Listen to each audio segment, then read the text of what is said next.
수요 말씀은 예배 함께 하시는 성도분들을 주님의 이름으로 환영합니다. 이 시간 찬송가 505장입니다. 온 세상 위하여 찬양하시겠습니다. 온 세상 위하여 나 복음 전하리. 만백성 모두 나와서 주 말씀 들으라.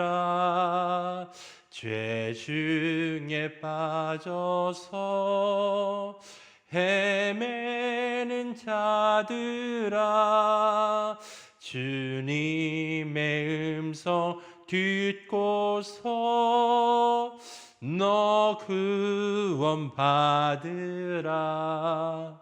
전하고 기도해 매일 증인 되리라. 세상 모든 사람 다 듣고 그 사랑 알도록 온 세상 위하여 이 복음 전하리. 저 죄인 회개하고서 주 예수 믿으라. 이 세상 구하려 주 돌아가신 것 나 증거하지 않으면 그 사랑 모르리. 전하고 기도해 매일 증인 되리라. 세상 모든 사람 다 듣고 그 사랑 알도록 온 세상 위하여 주 은혜 임하니. 주 예수 이름 힘입어 이 복음 전하자. 먼 곳에 나가서 전하지 못해도 나 어느 곳에 있든지 늘 기도 힘쓰리. 전하고 기도해 매일 증인 되리라. 세상 모든 사람 다 듣고 그 사랑 알도록. 하나님, 우리에게 베푸신 그 크신 그 사랑은 우리만을 위할 뿐만 아니라 아직 예수를 믿지 않는 자들 향한 하나님 아버지의 사랑입니다. 하나님의 그 사랑이 그리스도의 몸된 교회 가운데 더욱더 넘쳐 흘러가게 하시고 성도들이 가는 곳마다 주님의 나라와 주의 그 복음을 전할 수 있는 삶이 될 수 있도록 은혜를 베풀어 주옵소서. 오늘 이 말씀 시간을 통해서 주의 사랑이 우리 가운데 계시되어지기를 기도합니다. 말씀을 전하시는 목사님 가운데 성령의 기름 부어 주옵소서. 이 시간 주님 앞에 부탁하며 예수님의 이름으로 기도했습니다. 할렐루야. 말씀원 예배 함께 오늘 말씀 나누도록 하겠습니다. 마태복음 28장 18절에서 20절의 말씀입니다. 부활 후 예수님께서 40일 동안 하나님 나라에 대해서 가르치시고 제자들에게 마지막으로 당부한 대계명에 대한 말씀입니다.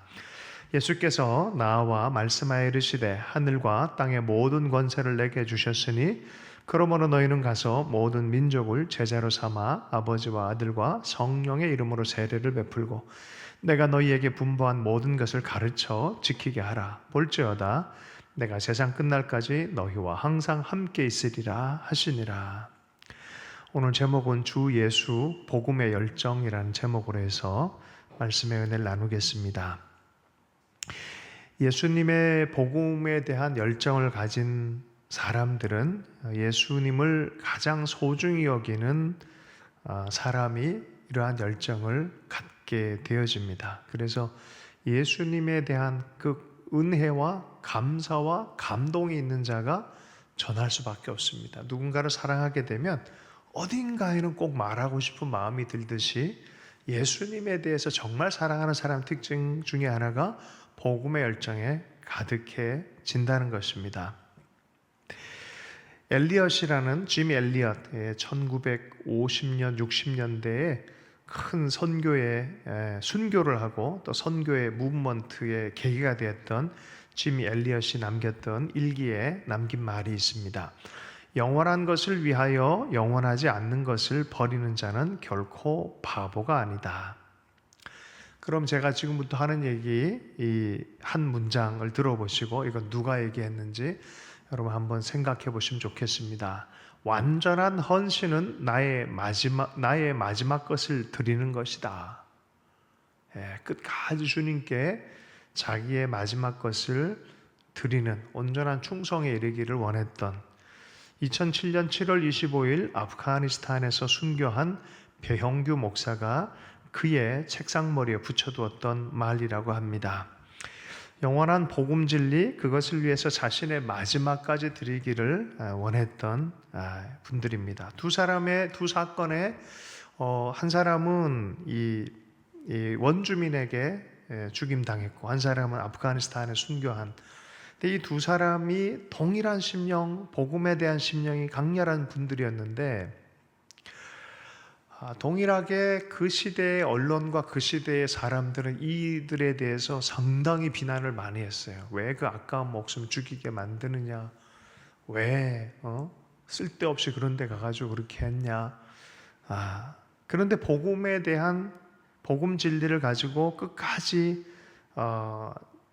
정말 주님을 따르고자 하는 사람들에게는 뭔가가 마음속에 울리는 것이 있었어요. 만약에 우리가 로마 시대를 가서 로마의 박해와 순교의 시대를 같이 경험하고 있다고 생각해 보십시다. 그때 역사가는 언론인이었다면, 로마에 봉직하는 언론인이었다면, 또 정치인이었다면 예수 그리스도를 믿는 사람들이 곱과 보였겠습니까? 좋게 안 보였을 거라는 그런 얘기입니다. 그죠? 그래서 역사의 기술이라는 건 그런 것 같아요. 또 신문지상에 나오는 이야기거리들 자체가 가지고 있는 것은 그 당대에 그들이 갖고 있는 가치관, 세계관, 또 생각의 어떤 흐름에 따라서 평가를 하는 거죠. 어쩌면 기독교인들을 로마를 흔드는 적국의 어떤 것으로 생각할 수도 있잖아요. 그래서 박해받는 걸 당연하게 생각할 수도 있습니다. 그러나 박해에 대해서 기독교적 관점에서 보면 이것은 그리스도의 나라에 대해서 박해하는 것이고, 요한계시록의 말씀에 보면은 정말 박해당하는 사람들은 그리스도와 그리스도의 복음을 위해서 순교하는 자들이다라고 하나님께서는 계시를 하셨습니다. 우리가 종말에 대한 인식에서 특별히 두 가지 요인을 마음에 갖고 있는 게 있어요. 첫 번째는 복음이 땅끝까지 전해져야 종말이 시작된다. 두 번째는 요한계시록에 나온 말씀, 순교자의 수가 차야 된다라고 말합니다. 이게 하나님 역사의 마지막 그림이다라고 말씀해요. 그래서 최종 역사에 대해서 하나님께로 우리가 의견을 들은 사람 입장에서는 이런 방식으로 그리스도의 교회가 전진하는구나라고 이해를 하고 박해나 순교의 시즌을 인내하면서 넘어가는 그런 삶을 우리가 마땅한 것으로 교회들이 받아들이고 앞으로 나아갑니다. 그리고 복음을이란 박해나 순교 사건을 하나님 앞에 존귀한 사건으로 이해를 하고 있습니다. 복음 전도의 영성을 원하는 사람들, 복음 전도하기를 원하는 사람들에게는 세상에 존재하는 어떤 것보다 예수 그리스도를 가장 소중히 여기는 사람들로 이것을 어떤 가치를 주고서라도 전하기를 원하는 그런 마음의 영성의 사람입니다. 예수님께서 부활하신 이후에 베드로를 만나 3번 질문합니다. 그 질문이 뭡니까? 내가 이 사람들보다 나를 더 사랑하느냐라고 묻는 질문입니다. 어떤 이들은 이 본문 말씀을 이렇게 해석하기도 합니다. 원문을 보면 이 사람들보다 나를 더 사랑하느냐가 아니라 이것들보다 나를 더 사랑하느냐라는 어떻게 보면 중의적인 표현으로 이해를 하는 그런 해석자들도 있어요. 자, 그런 의미에서 이것을 해석하다 보면 이 사람들보다 나를 사랑하느냐라고 묻는 질문도 되지만 물고기 153마리 잡아왔잖아요. 그리고 베드로는 이제 아무리 봐도 제자 사역은 아닌 것 같고 나는 고기나 잡으러 가야겠지라고 포기해버린 그런 심령에 이것보다라는 그런 의미일 수도 있습니다. 먹고 사는 문제, 자기 삶을 자기를 일구려고 하는 그런 삶, 그게 성실하고 좋은 삶이지만 더 좋은 삶에 대한 부르심에 대해서 주님이 말씀을 하신 것이죠. 베드로가 고민이 많았습니다. 예수님의 부활한 걸 알았지만 다시 갈릴리로 와서 남은 생을 그냥 업으로 살아야 하느냐, 어쩌면 그렇게 고민하는 때라고도 이 본문 안에서 해석할 수 있습니다. 그런 베드로를 향해서 예수님께서 네가 늘 고기를 잡아 생기를 꾸려가는 이 일터보다 나를 더 사랑하느냐라고 그런 의미로 물은 것일 수도 있습니다. 사실은 복음을 전하는 부분에 있어서는 굉장히 급진성이 있습니다. 예수 그리스도를 발견하고 전하는 것은 급진성이 있습니다. 마태복음 13장 44절 말씀에 천국은 마치 밭에 감추인 보화와 같으니 사람이 이를 발견한 후 숨겨두고 기뻐하며 돌아가서 자기의 소유를 다 팔아 그 밭을 사느니라. 천국은 마치 밭에 감추인 보화와 같아서 사람이 이를 발견한 후 숨겨두고 기뻐하며 돌아가서 자기의 소유를 다 팔아 그 밭을 사느니라. 어느 날 갑자기 밭을 사겠다고 왔어요.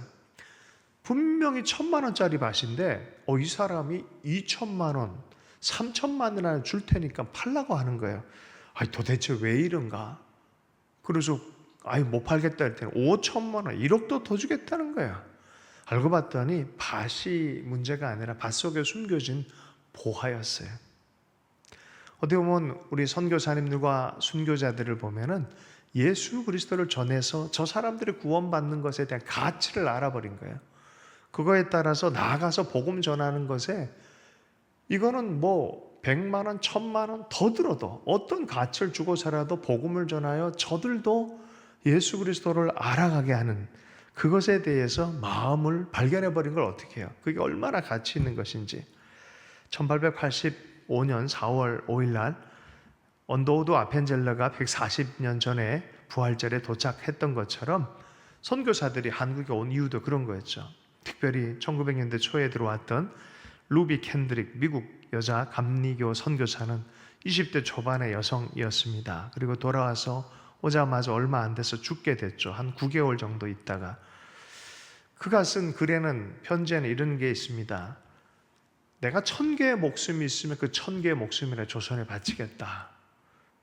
이 자매의 죽음이 허무하게 끝나지 않고 이 편지 이 내용 때문에 수많은 젊은이들이 다시 감동이 돼 그 가치를 발견한 자들이 다시 조선으로 오는 사람들이 많았습니다.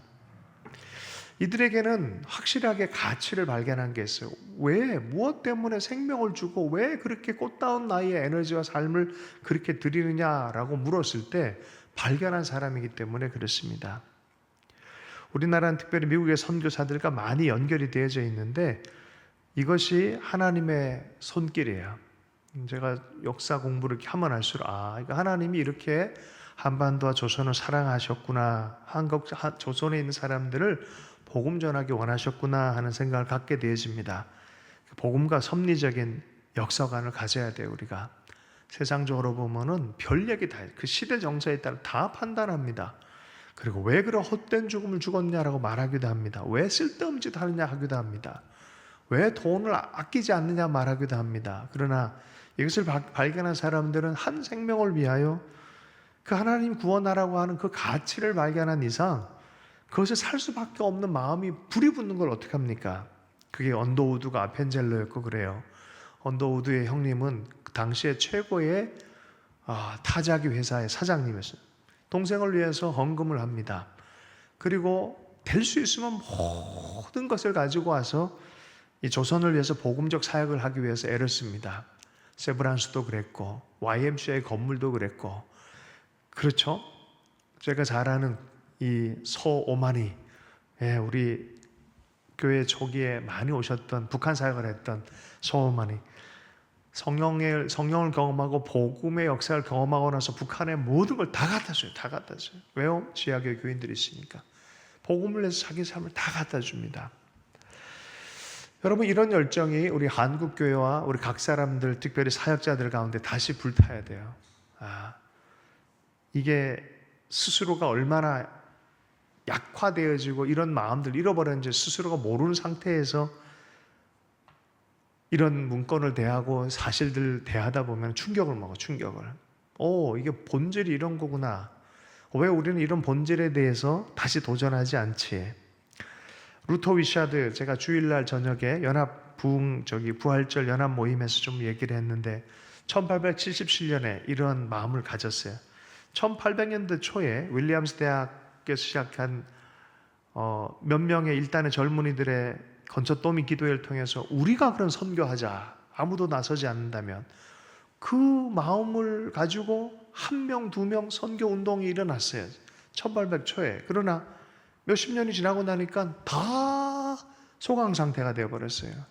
바로 그때 1877년 루터 위샤드가 윌리엄스 대학의 그 선교 기념비를 찾아가서 주님 다시 시작해 주십시오. 다시 시작해 주십시오. 그러면서 시작된 것이 그 유명한 스튜던트 발런티어 무브먼트, SVM 운동, 학생 자원 운동의 선교 자원 운동의 시작이었습니다. 그렇죠. 누군가는 하나님 다시 복음 선교의 마음, 예수 전하는 마음, 왜 우리는 이걸 잊어버렸을까요? 이 열정 도대체 어디 갔을까요? 그죠? 그 마음이 왜 우리 안에는 일어나지 않는가요? 우리가 가지고 있는 예수의 생명의 열정은 과연 왜 이렇게 시대마다 역사했던 하나님의 마음을 잃어버린 걸까요? 복음을 전하려는 노력조차도 안 하고 사역에 대해서 복음 전하고 선교하는 것이 마땅함에도 불구하고 행동 자체는 행하지 않는 이상한 시대가 되어버려요. 교회 안에 갇혀진 개토화되어진 그리스도인들이 늘어나 그것에 만족하는 사람들이 되어버렸어요. 그것은 목사인 저부터 먼저 회개해야 될 영역이라 생각해요. 근데 여러분, do it Lord, 또 다시 하나님, 다시 그 마음, 루터 위샤드는 알았던 것 같아요. 이것이 자기가 만들어낼 수 있는 마음이 아니라 하나님이 주셔야만 하는 거란 것을 이해하기 시작한 것 같습니다. 그 기도로 말미암아 루터 위샤드와 로버트 와일더와 많은 동료들, 프린스턴 대학의 신학생들, 학생들 이렇게 모여서 헐몬산에서 38살의 무디와 또 피어슨, 한국에도 와서 활동했던 피어슨 선교사님, 이런 분들이 대거 가서 세계 선교를 위해서 외치기 시작했습니다. 특별히 닥터 피어슨, 예전에 피어슨 신학교가 바로 이분의 이름으로 따서 지어진 거예요. 평택대학으로 지금 되어져 있고, 자, 그런데 이분이 역설했던 것이 모든 사람이 모든 곳으로 가라. All should go and go to all. 모든 사람이 모든 곳으로 가야 된다. 그렇게 학생 자원 운동을 오픈하고 연 것이죠. 이들이 꾸준하게 포기하지 않고 10년, 20년 각 대학마다 돌아다니면서 콜링하면서 30년 이렇게 하면서 거기서 나온 학생 자원 운동들이 많은 수의 사람들이 한국으로 왔어요. 조선으로. 그래서 SBM 운동과 한국의 선교사 운동은 뗄래야 뗄 수가 없어요. 그때 이 흐름과 맞닥뜨려서 언더우드 아펜젤러가 왔어요. 헐몬산 기도회는 참석을 안 했지만 이 흐름과 맞닿아 있기 때문에 이 학생 운동과 떨어질 수가 없는 그런 운동입니다. 미국은 어떤 의미에서 보면 이렇게 1차 각성, 2차 각성, 선교 운동, 대각성 운동 이런 것이 파도처럼 왔다 갔다 하는 것을 보게 되어집니다. 1900년 초에 또 성령의 역사도 많이 있었고, 그리고 1차 대전, 2차 대전이 끝나고 나서 또 어려운 상황 안에 1956년도에 바로 지미 엘리엇이 그의 일기나 이런 상황을 보면은 5명의 젊은이들이 에콰도르 아우카 족속에게 가서 복음 사역을 하기 위해서 들어가려고 합니다. 3개월 내내 그들과 접촉하고 먹는 것도 주고 친해졌다 생각해서 그들에게 들어갔는데 들어간 그 다음 날에 다 화살에 맞아 죽습니다. 창끝에 맞아 다 죽게 되어지는 거죠. 이게 1956년 1월 6일입니다. 이곳에 도착한 5명의 젊은이들이 1월 8일 모두 죽임을 당하게 되어집니다. 언론들이 맹폭을 했다고 합니다. 왜 그렇게 가치 없는 죽음을 죽어야 되느냐. 그런데 짐 엘리엇의 아내 엘리자베스 엘리엇과 5명 중에 1명의 또 조종사 역할을 했던 그 형제의 동생, 여동생 네이트 세인트가 둘이서 같이 들어갑니다. 사람들의 도움을 받아서 그 아우카 족속에게 같이 들어갑니다. 그로부터 35년이 흐른 이후에 1995년 6월 11일 아우카족의 언어로 신약 성경이 만들어져 봉헌 예배가 드려집니다. 그 예배에서 75명의 아우카 원주민들이 참석을 했는데 75명 중에 지도자였던 그 3명, 곧 5명의 선교사를 죽인 그 당사자들, 장본인도 그들 안에 함께 예배를 드렸습니다. 선교사를 죽였던 살인자들이 이 복음을 받아들이고 예배에 참석한 것입니다. 여러분, 이런 이야기는 세상에서는 별로 주목하지 않아요. CNN이나 연합뉴스에서 보도하지 않습니다. 그러나 이 젊은이들의 죽음이 낭비라고 비난했던 사람들은 세월이 흘러서 여전히 그저 잊어버리고 어리석은 짓을 하지만 하나님의 나라의 씨앗은 자라나기 시작한 것이죠. 원주민 몇 명이 예수 믿는 게 뭐 그렇게 대단한가? 그 젊은 애들이 살아서 많은 일을 해서 얼마나 좋을까? 그죠? 가치가 좀 다른 일들을 다른 가치의 안목이 있기 때문에 순교자들과 핍박당하는 그리스도의 사람들, 복음의 사람들을 오해하기 쉽습니다. 제가 배홍규 목사님에 대해서 당시에는 쉽게 제 마음이 가라앉지가 못해서 직접적으로 이렇게 다가가지 못했지만 제주에 있는 한 교회, 제 동료 사역자가 거기서 담임으로 있었던 교회에 가보니까 거기서도 사역을 하셨어요. 부목사로 사역했어요. 또 샘물교회, 박은조 목사님 교회, 뭐 이런저런 걸 보면 정말 하나님이 예비하고 구비한 귀한 하나님의 사람이었던 것을, 정말 완전한 헌신은 나의 마지막 것을 드리는 것입니다 라고 일생 전체로 하나님께 올려드리려고 했던 그 사람들인 것을 보게 되어집니다. 함께 순교했던 형제 심성민 형제라고 있습니다. 이 형제는 이 아프가니스탄 선교회를 갔다 오고 나서 신학교 들어가서 헌신하려고 했던 형제였던 것을 나중에 알게 되어졌습니다. 자, 우리가 이 부분에서 하나님의 섭리는 우리가 다 이해하지 못합니다. 사도행전에 보면 야고보는 첫 번째 순교를 당하지만 베드로는 같은 감옥에서 나옵니다. 어떤 사람은 끝까지 복음을 전하도록 또 반모섬까지 가서 일생 전체 순교당하지 않고 주님에 대한 얘기를 계속 해야 될 사람이 있습니다. 어떤 사람은 이렇게 박해와 순교 가운데 가는 사람도 있습니다. 누가복음 9장 33절에 보면 베드로를 향한 하나님의 예수 그리스도의 마음을 표현한 장면이 있어요. 잠깐 보겠습니다. 두 사람이 떠날 때 베드로가 예수께 여짜오되 주여 우리가 여기 있는 것이 좋사오니 우리가 초막 셋을 짓되 하나는 주를 위하여 하나는 모세를 위하여 하나는 엘리야를 위하여 하사이다 하되 자기가 하는 말을 자기도 알지 못하더라. 우리가 하나님을 경험하고 나서 내 위주로 내가 무슨 말 하는지도 모르고 말을 할 때가 참 많이 있습니다. 뭐 저 포함해서 많은 사람들이 그럴 수 있다고 생각합니다. 산꼭대기에 집만 생각하는 베드로예요. 거기에서 집 짓고 거기 안에서 모세, 엘리야도 있고 예수님도 있고 그 임재함 안에서 여기 너무 좋습니다 라고 하면서 그 안에서 집만 생각하는 베드로. 근데 성경 본문은 뭐라 합니까? 자기가 하는 말을 자기도 잘 모르더라 라고 말하는 거죠.